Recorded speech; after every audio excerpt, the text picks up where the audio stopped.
another episode of the Lone Recruiter Podcast. I'm your host, Brett Clemenson, and if you're a recruiter, out on your own, or just lacking general advice or mentorship, you've come to the right place. Our episodes are designed to give you the motivation, the strategies, and the support you need to become the very best Lone Recruiter. So join us, grab a cup of coffee, and let's take your desk to another level. Now, it's ironic that I hold this cup of coffee up today. This episode, what recruiters or salespeople can learn from the perfect cup of coffee. Now, bear with me. If you don't drink coffee, this will still apply. But I'm not sure how much you know about what goes into the perfect cup of coffee. I have not been a barista, but I love my coffee. Down to the machine I've got at home. I've got a nice commercial grade machine, handmade Italian piece. I've got this amazing grinder that just really extracts the best bits out of it. But if you go end to end with a cup of coffee, right? Like we walk down, we go to work and we pick up a coffee and we don't think much more of it. We go, I need my cafe, let's get into it. But for a lot of people, particularly in Australia, the culture around coffee is the expectation is this thing better be bloody good, right? But what actually goes into a cup of coffee to make it bloody good? I'm going to tell you, because it starts with the beans. If you pick the beans at the wrong season, or you're growing them in the wrong climate, or you don't have the right soil, or whatever, or nutrients, those beans aren't going to be great, and that's going to ruin your cup of coffee. But every step of the way for a cup of coffee, for it to be a good cup of coffee, needs to actually be excellent, like proper excellence. So like the beans, we've got to pick them at the right time. Then we've got to roast them, right? So now we've got to go and roast it, and we all know that every roasted bean smells different. When you smell those packets, you go, oh, wow, that smells good. That smells chocolatey, or oh, that smells this. Like every roast is different. How you roast it is different. You can roast them in barrels. You can roast them in small batch, large batch, single origin, blends. And that component there can really dictate the flavor of your coffee. But then the next step along the line is grind. I don't think people really give enough value to how important the grind actually is, and you've got to get that right balance so that the water flows through at the optimal speed so that it extracts the best parts of the coffee and flavor out of those beans. If the grind's too thick, the water just goes straight through. If the grind's too thin, it will just soak it all up and overheat the coffee and taste burnt and like cigarettes. So the grind is actually super, super important too. So let's assume we got that part right. Now we've got to get the right amount of coffee into the cup, right? So I think 27 grams is the rough thing. Don't quote me on that. There is a grams that's meant to be perfect.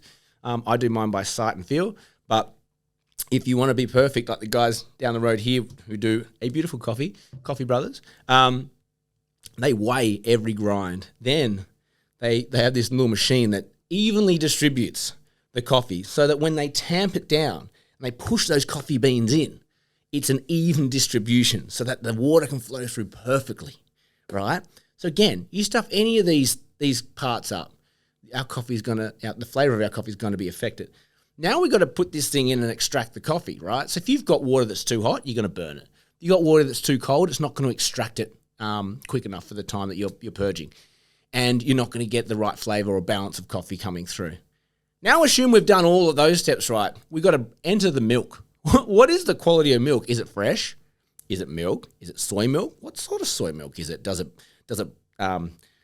curdle? Is it splitting? Like, are the beans too acidic for the soy milk that you're using? Like, you need to now get the milk blend right so that it sits perfectly in that cup of coffee. When it hits your lips, it's creamy, silky. It's perfectly blended and balanced nicely. Not too many bubbles. Nice frothy milk. We're not overheat the milk so it tastes again burnt. There's a lot of skill that goes into the milk component for it. And even if we get all of those components right, okay, and it comes to the pour, if you just slam that milk in like you see a lot of baristas do, you're just disrupting all of the balance of the crema on top of your coffee shot. You're not mixing it properly. It needs to be a nice, gentle sort of pour. The reason a pitcher, in my opinion, is so important on top of your coffee is that that's telling me that you've done the milk right.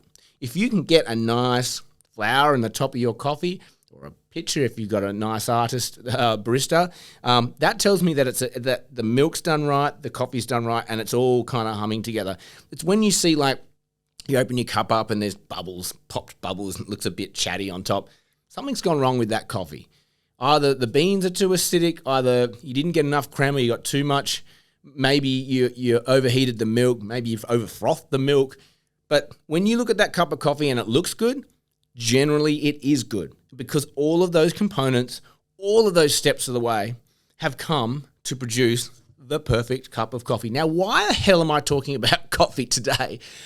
This episode, as I've said, is what can we learn from the perfect cup of coffee? You're probably gonna working out where I'm going with this. I do not believe that recruitment or sales is any different to a perfect cup of coffee. Because if we know that the start of our process is generating a role or generating a candidate or starting the process of a placement, and the end of it is actually ringing that bell and going, I've closed the deal, they've signed, they've started.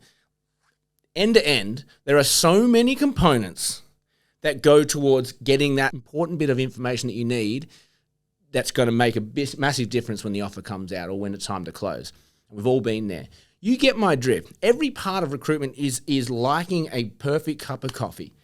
Brief, creative content for advertising, for scripts, interviewing. If you can't get the interviewing right, what's next? Then you've got to prep for interviews. You've got to get these people on first, second interview. And if you're not prepping your candidates correctly, if you're not prepping your clients correctly, if you're not doing the process properly, you've just got one candidate, one role, and you're just crossing your fingers and crossing your toes and hoping that works. No, you want to do the right thing there. You want to make sure you've got multiple candidates for the role. You want to make sure you've got multiple options for your candidates. But if you don't do that part, chances are you're going to end up with nothing. So as we move through our pipeline towards the perfect cup of coffee, i.e.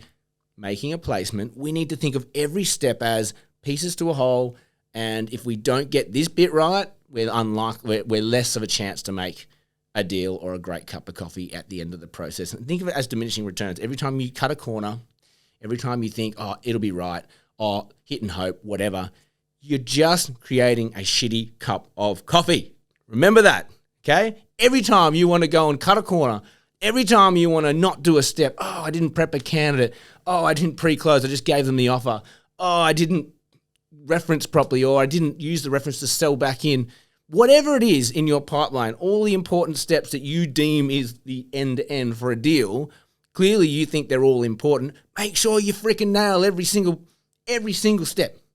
Because if you don't nail every single step, and I'm going to say this to ad nauseum because I'm going to hear you say this around the office, is that if you skip a corner, you are just making yourself a shitty cup of coffee. That's all I have time for you today. I hope you got something out of it. Please like, share, subscribe. And if you do have friends who are in recruitment, please share this to them. But if you've got friends in sales, share this to them as well. Our goal here is to motivate you, to inspire you, to push you along on days where you're feeling a bit down, and hopefully give you a little bit of technical insights as we go. So please share the love, give it to your friends. We appreciate it. That's all I have time for you today. As always, have an amazing day, and may all your deals and amazing cups of coffee come true.